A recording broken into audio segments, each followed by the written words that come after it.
어른들을 위한 동화를 쓴 동화작가 정채봉 씨가 쓴 내 가슴 속의 램프라는 책이 있습니다. 그 책 중에 이런 내용이 나옵니다. 어느 마을 시장통에 사람의 마음을 찍는 사진기가 있었습니다. 시장에는 많은 사람이 오잖아요. 사람이 오면 차가닥 그 사람의 마음을 찍어서 화면에 그 사람의 마음이 크게 보이는 거예요. 어느 날 유명한 정치가가 여러분 이러면서 나타났어요. 그 정치가의 마음을 차가닥 찍었더니 돈다발이 탁탁 나오는 거예요. 그 마음속에 돈이 꽉 찬 거죠. 돈 많은 성공한 사장님의 마음을 찍었더니 술과 여자가 찍혀 나왔다. 어떤 남자에게는 늑대가 찍혀 나오고 어떤 여자에게는 뭐가 찍혔어요? 여우가 찍혀 나왔어요. 그러던 어느 날 이 시장통에 난생 처음 보는 아주 흠상궂게 생긴 한 우락부락하게 생긴 남자가 나타났어요. 사람들은 생각했어요. 야, 저 사람 속에는 무시무시한 그런 막 흉기 같은 게 찍혀 나오겠지? 사나이가 그 카메라 앞을 지나갔습니다. 차크닥. 근데 그 화면에 빵긋 웃는 아이 얼굴이 나온 거예요. 사람은 외모와 다른 거라는 거예요. 이 사람은 방금 자기 아내가 아기를 낳은 거예요. 그래서 시장에서 미역을 한 꼬러미 사서 웃으면서 시장을 나갔다. 그런 이야기가 있어요. 근데 또 잠시 후에 너무나 멋진 옷을 입은 남자와 너무너무 아름다운 여자가 팔짱을 끼면서 시장에 나타났어요. 사람들이 야, 저 남녀의 마음에는 무엇이 들었을까 궁금했어요. 그들이 카메라 앞을 지나갔습니다. 저그득 사람들이 너무 놀라서 입을 다물지를 못했어요. 과연 무엇이 찍혔을까요? 답을 말하지 않겠습니다. 여러분이 찾아보세요. 자, 실제로 그런 카메라가 있다면 교회 앞에 그 다 카메라를 만들어 놓고 먼저 설교하러 오는 목사부터 차크닥 한번 찍고 여러분 마음을 다 차크닥 찍으면은 어떤 일이 벌어질까요? 아마 기쁘게 즐겁게 교회를 나오는 분도 있겠지만은 도망가서 다시는 안 나타날 분들도 계실 것 같아요. 근데 그런 사진기가 없어요. 내 속에 무슨 생각을 하고 있든지 무슨 상관입니까? 아무도 모르는데. 그럴까요? 아니에요. 성경은 말씀합니다. 사람은 외모를 보지만 하나님은 중심을 보시느니라. 이미 오래전부터 하나님은 모든 사람의 마음을 정확하게 보시고 아십니다. 그리고 마음이 깨끗하고 청결하고 선한 사람에게 하나님은 복을 주십니다. 그러니까 사람의 마음이 그 사람의 인생이 되는 거예요. 그러려면 우리는 누구나 태어날 때부터 좋은 마음을 갖고 태어난 게 아니기 때문에 우리 안에 악한 마음과 의식들이 꽉 들어있기 때문에 우리는 예수 믿고 구원받아 신앙생활하면서 자신의 마음을 가꾸며 살아야 되는 거예요. 자기 마음을 가꾸지 않는 사람의 특징이 있습니다. 가만히 혼자 있지 못합니다. 왜? 내 마음이 안 좋은데 어떻게 내가 가만히 혼자 있을 수 있어요? 혼자 있더라도 평안하지가 않지요. 지금도 하나님께서는 사랑하는 자녀들에게 얘들아 너희가 자기의 마음을 잘 가꾸어서 복을 받고 잘 되어라 그렇게 말씀하고 있는 것입니다. 여러분 그럼 어떻게 해야 자기 마음을 잘 가꿀 수 있고 평안을 누리고 복을 받으며 살 수 있을까요? 사람들은 말합니다. 돌을 닦아야 됩니다. 명상을 하면 됩니다. 좋은 책을 많이 읽으면 마음 수양이 됩니다. 좋은 음악을 들으면 됩니다. 마음 공부를 해야지요. 이렇게 말합니다. 오늘 잠언은 하나님이 말씀하고 있습니다. 너희 마음을 이렇게 가꾸어라. 오늘 그 지혜를 여러분이 배우시기를 주의 이름으로 축복합니다. 1절에 마음의 경영은 사람에게 있어도 말의 응답은 여호와께로부터 나오느니라. 여러분, 지혜자가 말씀했어요. 사람의 마음은 누가 경영하는가? 자기가 한다는 거예요. 내 마음 내가 알아서 먹는 거예요. 자기 마음 자기가 알아서, 이런 마음 저런 마음, 좋은 마음 나쁜 마음 자기가 먹는 거다. 그러면서 마음을 경영한다. 그래서 이 경영한다는 말의 뜻은 계획한다, 배열한다, 결정한다, 선택한다, 이런 거죠. 그러니까 어떤 사람이 회사를 경영한다 이러면 계획을 세우고 어떤 인사를 조직하고 그래서 어떤 선택을 하고 일을 하죠. 그게 경영입니다. 그러니까 사람은 자기가 알고 있는 지식과 경험과 욕망을 사용해서 스스로 자기의 마음을 경영하는데, 여기서 사람이 이 사람이란 말의 히브리어 원어는 아담입니다. 아담. 최초의 사람 아담. 이 아담이란 말이 아담마 티끌이라는 뜻이에요. 사람은 먼지, 티끌이 이루어져서 된 거예요. 그러니까 한계를 가진 존재라는 겁니다. 피조물이에요. 그러니까 어떤 사람이 그 누구의 방해를 받지 아니하고 자기 마음을 경영해서 어떤 일을 계획하고 준비하고 이런저런 선택과 결정을 내리면서 나는 성공할 거야, 나는 잘 될 거야, 나는 행복해질 거야 라고 자신 있게 말할지라도 그 말의 결과는 하나님께로부터 오는 것이지, 내가 마음먹었다고 말했다고 그대로 되는 것은 아니다라는 것입니다. 여러분, 우리가 경험해 보았듯이 마음먹은 대로 됐던가요? 되는 경우도 있지만 안 되는 경우도 많죠. 그런데 내 마음먹은 대로 모처럼 큰 맘먹은 일들이 잘 안 될 때는 사람은 마음이 상하게 되고, 그것이 계속되면 소심해지고 반복되면 낙심하게 되는 거예요.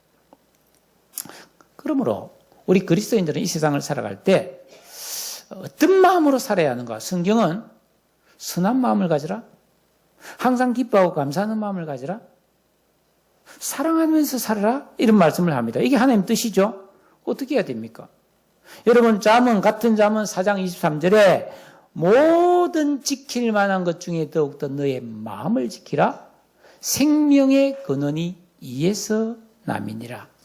여러분, 예수 믿고 구원받은 성도, 즉 그리스도인은 자기 마음을 잘 다스리고 경영하는 달인이 되어야 합니다. 그러니까 마음을 잘 다스리는 사람이 훌륭한 성도예요. 믿음이 좋은 성도입니다. 아이고, 내 마음이 왜 이런지 몰라. 마음이 한번 착 굳어지면 이게 절대로 안 고치는 올바른 신앙인이 아니라는 거예요. 어떻게 해야 되나요? 마음을 다스리는 비결을 저는 여러분에게 계속해서 말씀드리고 있습니다. 우리가 예수를 믿고 구원받은 다음에 내 안에 하나님이 성령을 주셨잖아요. 우리는 이 성령의 음성을 들을 줄 알고 하나님 말씀대로 순종할 줄 알아야 되는 거예요. 예수 그리스도를, 하나님을 내 인생의 진정한 주인과 왕으로 다 모시고 철저히 그분의 말씀을 순종하고, 실수하고 잘못했을 때는 회개하고, 기도하는 진정한 영적 생활을 통해서 우리 안에 이기적이며 악한 마음이 뽑혀져 나가야 되는 거예요. 우리는 나도 모르게 그런 악함이 있단 말이죠. 여러분, 이 세상에 저절로 잘 되는 일은 없잖아요. 그것처럼. 그러니까 그 좋게 만들려면 엄청난 노력이 필요하지 않겠어요? 그러니까 우리 마음이 좋은 마음이 되려면 우리 안에는 좋지 않은 마음을 제거해내야 되는 거예요. 이 하는 방법이 성경 말씀, 특히 계명을 순종하는 것과 기도에 있다는 것입니다. 영적 생활이 그래서 중요한 거죠. 그래야 내 마음 경영을 하나님 뜻대로 올바르게 할 수 있고, 그 결과로 하나님의 은혜와 복을 누림으로 행복한 사람으로 살 수 있다는 것입니다. 그러니까 우리가 이 세상을 살아갈 때 많이 배워야 된다, 실력을 갖춰야 된다, 그런 것도 중요하지만은 성경은 그보다 더 중요한 게 자신의 마음 경영을 어떻게 하냐에 따라서 인생의 모습과 승패가 달라진다는 거예요. 그러니까 예수 믿고 구원받아서 올바른 신앙생활을 하는 게 너무너무 중요한 거예요. 여기에 내 마음이 어떻게 되냐가 달려있기 때문이에요. 그러니까 내 기분대로, 내 성질대로 살면 안 된다는 겁니다. 항상 일단 그리스도인은 어떤 내가 마음을 먹고 결정을 할 때 내 생각이 틀렸을 거야. 하나님께 물어봐야지. 이런 자세가 돼야 돼요. 내가 생각이 떠올랐다고 내 생각이 아니에요. 그거. 왜? 마귀는 가룟 유다에게 애수팔 생각을 넣어주고 나중에 유다가 회개하고 자살하지 않습니까? 후회하지 않습니까? 여러분 얼마나 많은 사람들이 인생을 살고 후회를 합니까? 꼭 후회를 할 때가 돼서 후회하는 것은 늦었잖아요. 항상 어떤 마음을 먹을 때는 이거 틀렸을 거야 하고 하나님께 물어야 되는 거예요. 다윗은 시편 16편 9절에서 내가 여호와를 항상 내 앞에 모시며 그가 나의 오른쪽에 계심으로 내가 흔들리지 아니하리로다. 그러므로 나의 마음이 기쁘고 나의 영도 즐거워하며 내 육체도 안전히 살리니. 그러면서 주의 앞에는 충만한 기쁨이 있고 주의 오른쪽에는 영원한 즐거움이 있나이다.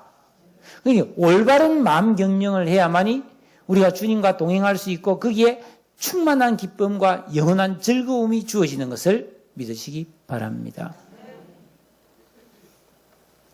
2절에 보니까 사람의 행위가 자기가 보기에는 모두 깨끗하 해도 여호와는 심령을 감찰하신다고 되어 있습니다. 여러분, 싸우는 사람들의 양쪽 말을 들어보면 서로 자기는 옳고 상대방이 나쁘다고 말합니다. 사람의 판단 기준이 자기예요, 자기.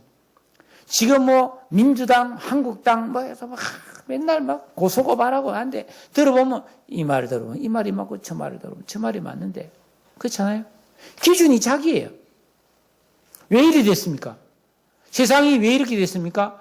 아담과 하와가 선악을 알게 하는 과실을 따먹은 후에 타락해버렸어요. 그 이후로 이 세상에서 선악의 기준이 하나님에서 자기가 돼버린 거예요. 그래서 내가 좋으면 선이고 내가 기분 나쁘면 악이에요. 굉장히 자기중심적이 되어버렸습니다.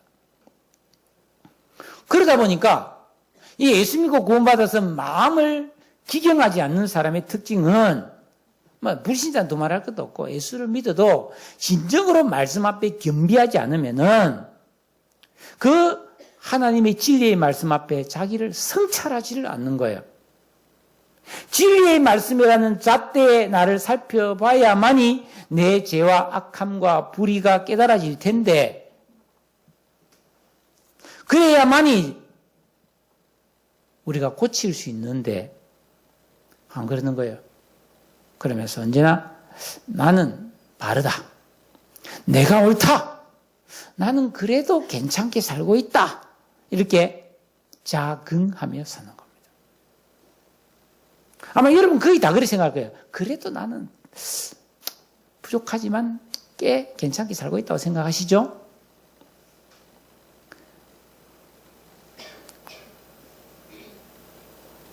저도 그렇습니다. 여러분, 예수 믿고 구원받은 성도는 진정한 영적 생활을 통해서 세 사람의 올바른 의식과 지각이 만들어질수록 다른 사람의 허물보다 자신의 허물과 죄를 더욱 깊이 자각하게 됩니다. 내가 아무리 바르게 살았고 지금까지 반듯하게 행동했고 많은 수고와 많은 일을 이뤘을지라도 올바른 지각과 의식이 되어 있는 사람은 스스로 자기를 겸손히 낮추며 하나님 앞에 긍휼과 자비를 기다립니다. 이게 참 신앙의 모습이에요. 하나님께서는 모든 사람의 심령을 감찰하신다고 되어 있어요. 감찰. 이 감찰이란 말은 저울질하다, 무게를 재다라는 뜻입니다. 그러니까 어떤 사람의 의도가 자기가 아무리 생각해도 10번, 20번 아무리 생각해도 내가 옳아. 실제로 옳아. 선한 의도로 말하고 또 올바른 행동을 했을지라도 하나님은 더 깊은 내 내면에 깊숙한 것을 저울질해 본다는 거예요.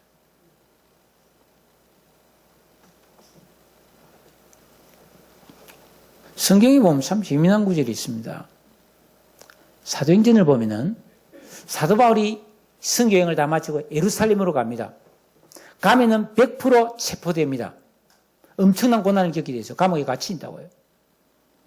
그러니까 뭐 예수 잘 믿는 사람들, 기도 많이 하는 사람들이 가지 마세요. 내가 다 환상 중에 보니까 당신이 가서 줄에 막 묶이는 걸 내가 보았습니다. 가지 마세요. 여러 사람이 말립니다. 그 맞는 말이에요, 틀린 말이에요? 맞는 말이에요. 근데 바울은 나는 그래도 갑니다. 왜? 묶이더라도 가는 게 더 맞는 말이에요. 이해되십니까? 내가 정확하게 알고 올바르게 행동했을지라도 하나님의 말씀이 더 맞는 거예요. 굉장히 중요한 이야기입니다, 여러분. 그러니까 내가 생각할 때 이건 정말 옳아. 이건 100% 정말 내가 맞아. 그래도 물어봐야죠. 하나님이 더 옳습니다. 바울은 가서 고난을 받아야 되는 거예요. 갇혀야 되는 거예요. 그래야 로마를 가는 거예요. 가서 로마 황제에게 복음을 전할 수 있는 거예요. 기가 막힌 이야기죠. 여러분, 우리가 이런 하나님의 뜻을 생각하면서 늘 겸손하게 순종과 기도를 통해서 내 마음을 만들어가야 해요. 그래야 우리 마음이 거룩하고 정결하게 되었을 때 하나님은 내 인생을 싹 가까이 하시고 축복해 주시는 겁니다. 여러분, 이 그릇에 오물이 묻어 있으면 절대로 우리가 이 그릇을 사용하지 않습니다. 깨끗하게 하기 전에는. 마찬가지입니다. 내 마음이 오염되어 있으면 하나님은 절대로 나에게 가까이 하지 않습니다. 공허하죠? 외롭죠? 힘들죠? 내 뜻대로 되는 게 별로 없습니다. 그냥 고생. 바울이 회개하기 전에 하나님 뭐라 그랬어요? 가시채로 뒷발질을 하기가 참 괴롭구나. 이 손 한 마리 잡고 뒷발질을 하는데 뒷발질 하지 말라고 뒤에 가시 이게 탱자 나무 그런 가시 같은 걸 딱 갖다 놨어요. 뒷발질 하면 따끔따끔 아픈 거죠. 찌르는 거죠. 그렇게 된다는 거예요.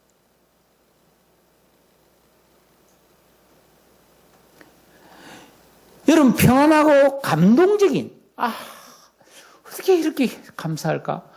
주여, 어떻게 이렇게 복을 주십니까? 이런 삶을 살기 원한다면 마음을 가꿔야 합니다. 그래야 위로부터 은혜와 복이 부어진다고 되어 있어요.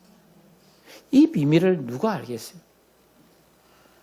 3절에 보니까 너의 행사를 여호와께 맡기라. 그리하면 너가 경영하는 것이 이루리라. 여러분, 하나님을 믿는 성도는 자신의 계획, 자신의 일, 자신의 가정사, 자녀 양육 같은 이 모든 것을 하나님께 맡길 줄 알아야 된다는 겁니다. 이 맡긴다는 말을 위탁한다, 굴린다는 뜻이에요. 굴린다. 여러분, 우리가 은행에 돈을 맡기거나 돈을 투자하면 전문가가 그 돈을 굴려서 이익을 내잖아요. 그러니까 너의 행사를 하나님께 굴려주시도록 맡기라 이 말이에요. 그러면 전능하신 하나님이 굴려서 잘되게 해주신다는 거예요. 절대로 손실이 안 납니다, 여러분. 하나님은 손실이 안 난다는 거예요. 그럼 여러분의 일을 하나님께 맡겨보셨나요? 맡기는 방법 아시나요? 며칠 전 뉴스를 보니까 요즘 은행은 이 창구가 없어지고 스마트폰으로 온라인으로 이렇게 많이 하잖아요. 그러니까 비대면 창구가 많아졌어요. 그러니까 문제는 이 스마트 기기를 사용하기 힘든 노인들이 은행을 사용하기 힘든 거예요, 지금. 전에는 창구에 가서 아가씨 뭐 해주세요 이렇게 물어보잖아요. 근데 지금은 뭐 그냥 스마트폰을 하니까 힘들다, 곤란하다. 마찬가지죠. 우리가 하나님께 내 일을 맡기는 법을 배워야 됩니다. 여러분, 하나님께 맡길 줄 아나요? 저 스마트폰 처음 나왔을 때 한동안 문자를 못했습니다. 어떻게 하나요? 문자 보내는 걸 못했어요, 처음에는. 자, 지금부터 제가 하나님께 맡기는 방법을 말씀드릴게요. 여러 번 말씀드린 내용입니다. 자, 농사 짓는 농부가 하나님께 맡기는 방법은 이렇습니다. 벼농사를 짓는 사람은 봄에 파종을 하고 여름에 열심히 김매고 가꾸면 그건 하나님께 맡기는 겁니다. 보리나 밀은 추수를 끝나고 가을에 10월경에 파종을 하고 겨울에 가꾸는 것이 하나님께 맡기는 겁니다. 그런데 반대로 어떤 농부가 나는 벼를 가을에 한번 심어봐야지. 그래서 가을에 모내기를 해가지고 겨울에 막 물을 대면은 그 추수할 수 있어요, 없어요? 절대로 못하죠. 망합니다. 그 사람이 아무리 막 겨울 내내 막 논 옆에 천막 치놓고 막 철야 기도를 하면서 하나님 아버지 막 벼들이 반드시 살아나게 해달라고 막 열심히 금식하며 기도해도 망합니다. 왜 그렇죠? 하나님이 세워놓으신 자연의 질서를 어겼기 때문에. 하나님 이거는 성경에서 말하지 않아도 하나님이 그 질서잖아요. 봄에 파종해서 여름에 김을 메고 갖고 와서 가을에 추수하고 이게 하나님이에요. 그러니까 하나님의 세우는 질서대로 파종을 하면 그거는 하나님께 맡긴 것과 똑같다는 거예요. 마찬가지입니다. 우리가 이 세상을 살아갈 때 성경을 알고 영감 속에서 성령께서 내 마음속에 주시는 하나님의 섭리와 하나님의 법과 이 우주 만물의 영의 질서를 알고 열심히 살아야 복을 받는다는 겁니다. 그게 하나님께 맡기는 거라는 거예요. 스마트폰을 사용할 줄 알아야 저축을 할 수 있잖아요.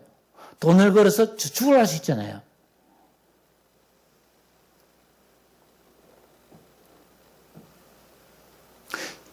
농사를 짓는 일은 식물을 가꾸는 것도 이러한데 우리 인간이 자기 인생을 올바르게 가꾸려면 정말 잘 맡겨야 되는 거거든요.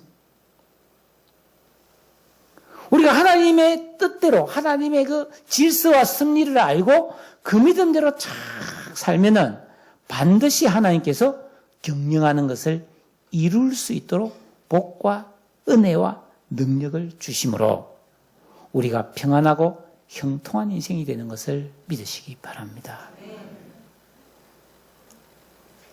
4절 다 같이 읽겠습니다. 시작.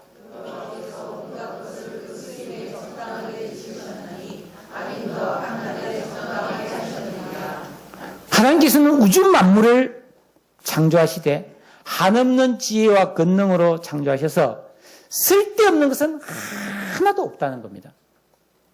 어떤 사람 말이에요. 아니 그러면 하나님께서 왜 선악과를 만들어서 하필이면 그렇게 사람이 따먹고 죄를 짓게 만드시는가?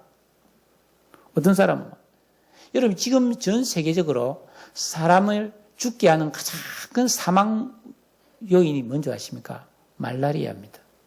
암도 아니고요. 모기에게 물려 죽은 사람 많습니다. 지난 여름에 우리 신학교 동기 목사님 선교사가 말라리아 모기에 걸려서 사모님하고 목사님이 둘 다 말라리아에 걸렸는데 목사님 돌아가셨어요. 건강하던 사람이 모기 몇 방 물려서 돌아가 버렸어요. 겁나는 병이에요. 하나님 왜 모기를 만드셨는가? 뭐 잠도 못 자게 하고 딱꼼 물고 말이에요. 그럼 모르는 이야기죠. 여러분 선악과는 하나님을 의식하고 믿고 알게 하도록 해주신 축복이었고 모기는 인간이 죄를 짓고 타락함으로 해충이 된 거예요. 여러분 사람의 몸에도 온갖 사지백체가 있잖아요. 필요 없는 거 아무것도 없습니다. 혹자는 말해요. 아이고 맹장 수술한 사람 맹장 때문에도 아무 사람한테 이상이 없잖아요. 하나님 맹장을 왜 만드는가? 똑 튀나고 맹장 괜히 잘못하면 맹장염이나 걸리지. 맹장염 말라고 만들었냐? 근데 최근에 알려진 바로는 그 맹장이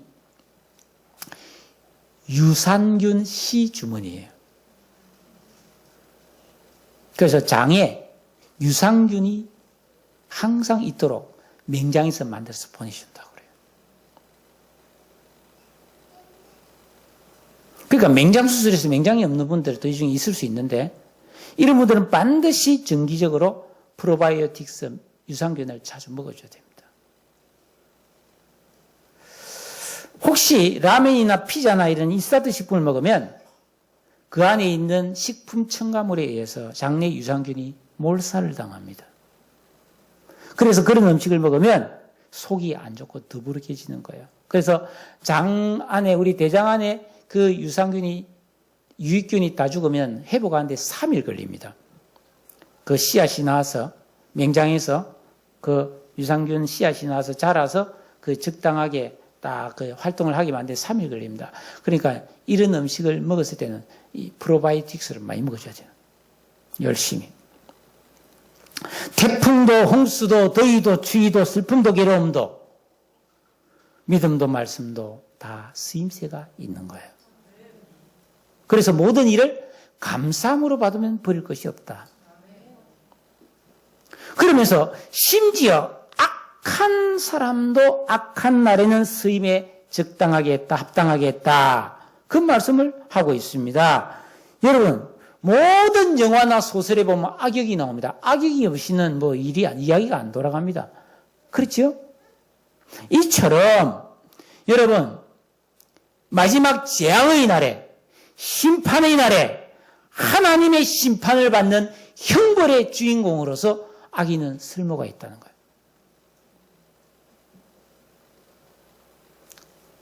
우리가 뭐 옛날 이야기 들어보면 못된 인간은 나중에 벌을 받아서 망하거나 죽고 착한 사람은 잘 먹고 잘 살았더라. 그렇게 하잖아요. 악인을 통해서 우리 저렇게 살면 안 되겠구나. 이거 배우잖아요. 본보기로. 그러니까 악인도 쓰임새가 있다는 거예요. 그러면 우리는 어떻게 살아야 되겠어요? 악역으로 살면 안 된다는 거예요. 성도는 순종과 기도로 내 안에 선한 마음 경영을 통해서 항상 선한 일에 쓰임받아야 된다는 것을 강조하고 있는 겁니다. 악하게 살아도 다 악역으로 쓰임받아요. 남을 괴롭히는 역할을 해요. 그러니까 여러분 잘 아셔야 됩니다. 누가 자꾸 나를 갈군다. 결혼을 했는데 말이지 아마 남편이 나를 너무 애먹인다. 다 하나님이 쓰임새가 있는 거예요. 나를 고치는 거예요 지금.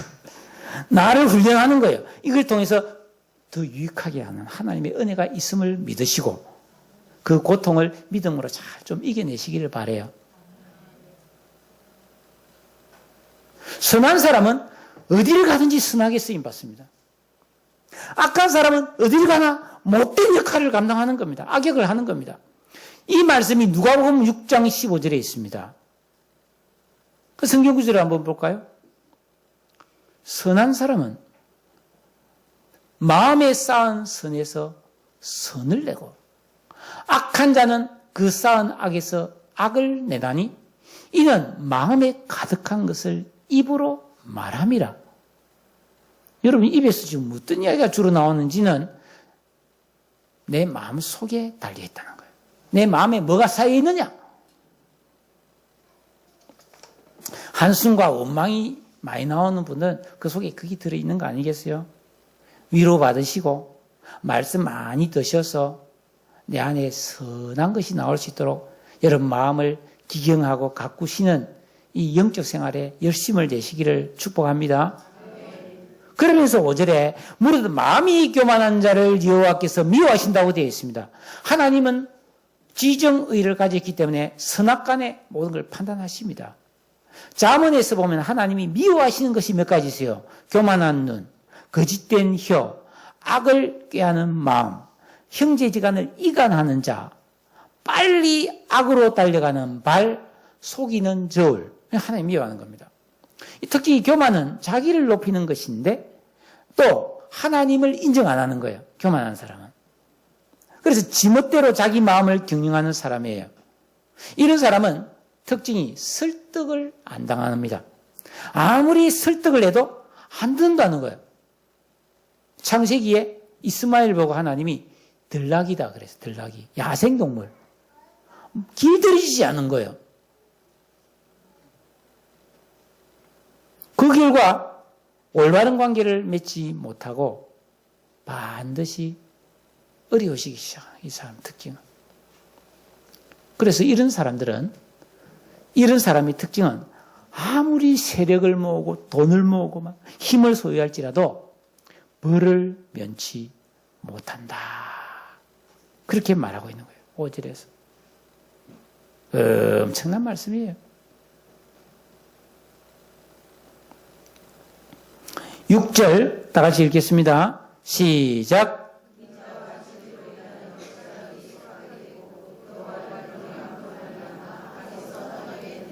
인자는 하나님의 자비와 사랑을 말하고 진리는 하나님의 말씀과 뜻과 계획을 나타냅니다.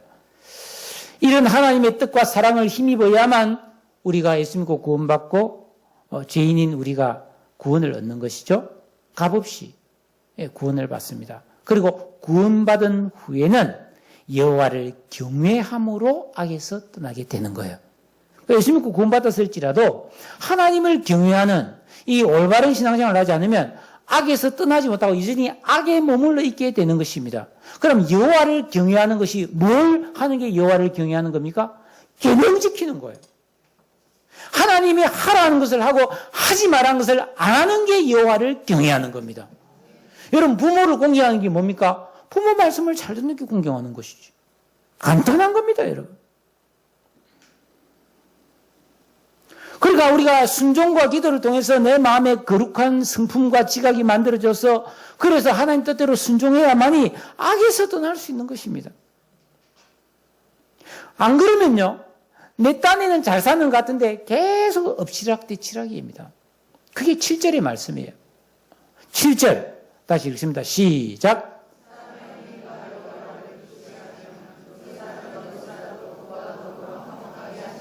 자, 여러분, 하나님은 사람의 심령을 다 감찰하는 동시에 그 사람이 마음을 경영해서 나타나는 행위를 통해서 복을 주시기도 하고 진노하시기도 합니다. 그래서 우리 예수 믿는 사람은 예수 믿고 구원받은 다음에 성경 말씀을 다 올바르게 배워서 정확하게 배워야 돼요. 아무데나 배우면 안 돼요.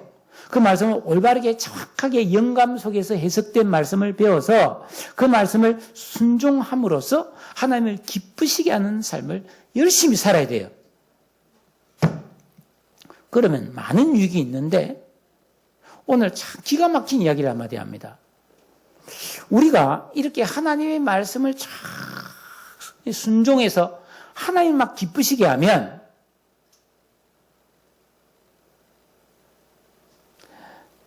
내가 살아가면서 사람이 미워지고 사람이 싫어지고 조용히 살고 싶고 원수 맺는 이런 고통에서 해방된다.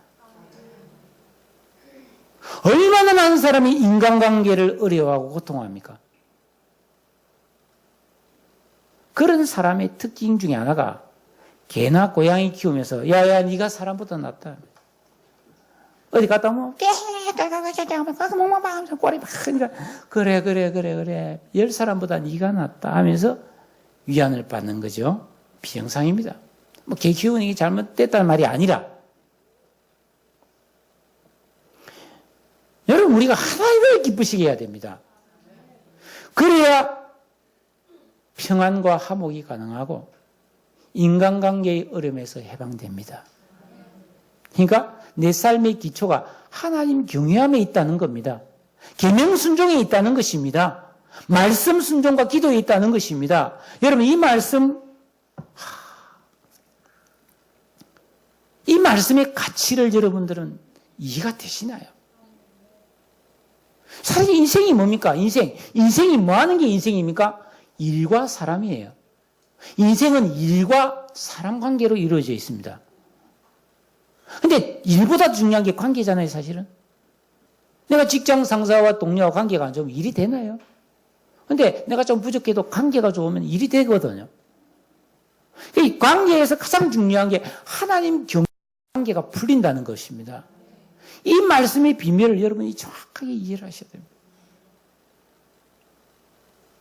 그러면서 8절에서 적은 소득이 공의를 겸하면 많은 소득이 불의를 겸한 것보다 낫다. 이거 뭐 어려운 말 아닌 것 같은데 여기에도 비밀이 들어 있습니다. 자, 우리 예수 믿는 사람이 구원받은 다음에 열심히 계명을 지키고 기도하면서 내 마음을 기경해서 하나님을 기쁘시게 하며 살았어요. 그래도 가난한 경우가 생깁니다. 왜냐하면 우리가 예수 잘 믿는다고 부자 되게 해준다는 성경은 아니거든요. 예수 잘 믿고 마음 경영 잘하고 올바르게 살아도 가난할 수 있습니다. 돈이 부족해질 수 있단 말이에요. 그러나 가난해져도 하나님 은혜가 임해서 품격을 잃지 않고 평화롭고 안전하고 행복한 삶을 누리며 살 수 있다는 겁니다. 왜냐하면 그 사람의 범사에 은혜가 부어지기 때문입니다. 저는 목회자로서의 유익한 점이 많은 사람을 보잖아요. 좀 깊이. 많은 부자를 보았고 너무너무 가난한 사람도 많이 보았는데요. 부자라고 해서 많이 누리는 게 아닙니다. 아무리 돈이 많아도 위장이 안 좋으면 음식을 못 먹으는데. 아무리 돈이 많아도 화목하지 않으면 늘 수심이 가득하고 마음의 평화가 없는데.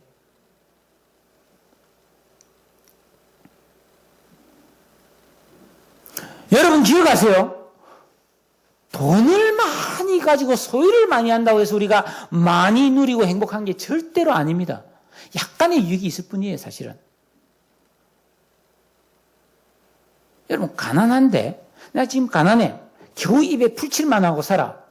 그러나 하나님의 은혜가 부어지면요, 겨울에 펑펑 내리는 흰 눈을 보면서 말할 수 없는 행복감을 누릴 수 있습니다.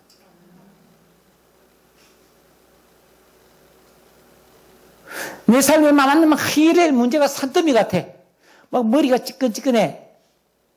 그런데 밤하늘에 둥실둥실 뜬 보름달을 보면서 마음에 큰 평화와 소망을 가지면서 감격하여 눈물을 흘릴 수 있는 게 하나님의 은혜예요.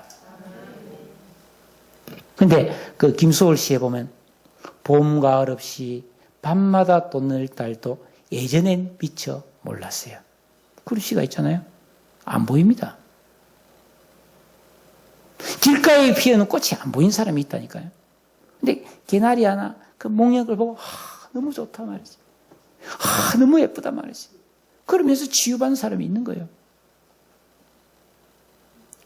여러분, 악한 마음 경영을 하면서 죄를 짓고 교만하게 사는 사람은 아무리 많이 소유하더라도 피곤하고 괴로운 삶을 벗어날 수 없다. 의인은 소득이 적어도 많은 복을 누린다. 즉 우리가 하나님 앞에 올바르게 살고 의롭게 살아야 소유와 상관없이 기쁨과 행복을 누리게 됩니다. 이 비밀을 누가 알겠어요? 말씀이 아니면 어떻게 알 수 있겠어요? 그 여러분이 정말 행복하게 누리며 살고 싶다면 여러분 꼭 돈이 있어야 누립니까? 제가 그랬잖아요. 내리는 한방눈, 흘러가는 바람, 바다, 산, 자연,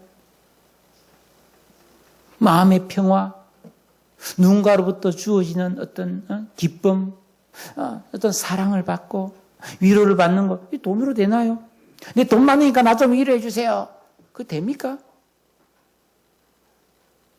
여러분, 하나님을 경외하며 의로운 삶이 되시길 바라요. 그래야 누린다니까요. 풍성하게 누립니다. 마지막입니다. 9절 마지막. 자, 읽겠습니다. 시작.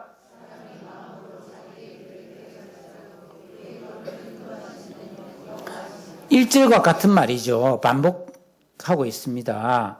사람은 마음으로 온갖 생각과 계획과 욕망을 가지고 자기가 일을 하고 선택도 하면서 살아갑니다. 마음이 자기 인생의 방향을 결정하지요. 그래서 우리 마음이 새롭게 돼요. 우리가 하나님을 경외함으로 마음이 새롭게 돼요. 하나님의 선하시고 기뻐하신 뜻이 무엇인지 알고 살아가게 되면은 하나님께서 그 사람의 걸음을 인도해 주신다는 겁니다. 이게 보통 말이 아닙니다, 여러분. 내가 마음대로 된다는 게 아니잖아요. 되는 게 절대 아니잖아요. 하나님의 인도하심이 있어야 우리가 성공하고 잘 되는 길을 갈 수 있는 거예요. 자, 낯선 길을 갈 때는 반드시 좋은 가이드가 필요합니다. 에베레스트산 같은 거, 8848 올라갈 때 그 세르파라고 하는 고산에 쫙 적응된, 그냥 이야기 들어보니까요, 그 셀파들은, 여러분, 그 뭐 엄청나게 막 50km, 60km 짐을 지고, 예, 그 막 해발 막 5,000m, 6,000m 따로 올라가잖아요. 하루 임금이 15,000원이라더라고. 여러분, 어쨌든 우리가 낯선 곳을 여행할 때는 좋은 안내자가 필요합니다. 우리가 여행 가서 가이드 보면 가이드 천차만별이거든. 여러분, 우리 인생은 지금 11시 58분입니다. 좀 있으면 12시가 되겠죠? 1시, 오후 1시, 2시, 3시 우리 살아갈 겁니다. 한 번도 안 가본 길을 가고 있는 겁니다, 지금. 인생은 왕복이 아니라 편도니까 한 번도 안 가본 낯선 길을 가는 겁니다. 저 어젯밤에 저 고속도로에서 뭐 얼음이 얼어서 사고 나서 많은 사람이 죽은 막 보도가 계속 나오고 있잖아요. 그 고속도로는 평소에 다녔던 길이긴 하지만 그 시간에는 처음 간 길이란 말이에요. 그 앞에 그런 일이 일어날 줄 누가 알았겠어요? 모르고 간 길이잖아. 우리 앞에 어떤 길이 일어날지 모르는 겁니다, 여러분. 그러므로 낯선 길을 가는 나그네인 우리가 좋은 안내자로서 하나님을 내 인생에 모셔들으라는 겁니다. 그래야 하늘나라 가는 길을 잃지 않는다는 겁니다. 오직 하나님만이 우리 인생의 모든 문제를 해결하시고 온갖 좋은 복과 은혜를 주시고 가장 안전하고 영원한 생명의 길을 인도해 줄 수 있는 분이라는 겁니다. 이렇게 좋으신 하나님의 인도를 여러분은 받으시나요? 받고 계시나요? 받고 싶은가요? 마음을 잘 드세요. 마음을 잘 다스리셔야 됩니다. 분으로, 악으로, 깡으로 살면 안 됩니다. 믿음으로 살아야죠. 예수 그리스도를 왕으로 모시고 그분의 말씀을 순종하며 회개하며 기도하는 그런 삶.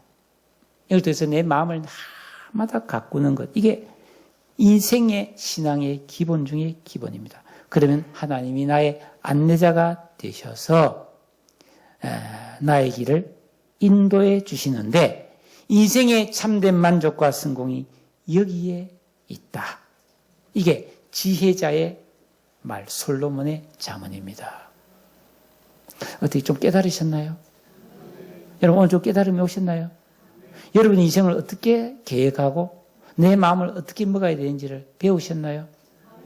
그럼 지금 여러분 마음을 한번 사진 찍어보세요. 뭐가 들어있는지. 여전히 미움이 들어있고 쓰레기가 들어있고 오물이 찍혀 나온다면 문제 아니겠어요? 지난주에 건강진단했습니다. 엑스레이 찍었습니다. 의사 선생님이 가스가 좀 차 있네요. 꾹꾹 누리더니 이게 좀 아프죠? 예, 가스가 차 있습니다. 약 드세요. 근데 내가 뭔 생각했어요? 가스는 보이지만 내 안에 있는 말씀은 안 보이죠? 여러분, 하나님은 중심을 봅니다. 그 중심을 가꾸는 게 내 인생의 승패를 좌우합니다. 왜? 하나님의 도우심이 오느냐 안 오느냐 차이가. 기도하겠습니다. 오늘 이 말씀을 붙들고 여러분 마음 기경하기를 기도하십시오. 하나님의 나의 인생의 가이드가 되어 주시기를 기도하십시오. 적어도 적게 소유해도 많이 누리는 복을 달라고 기도하십시오. 다 같이 통솔로 한번 기도하겠습니다. 아버지 하나님,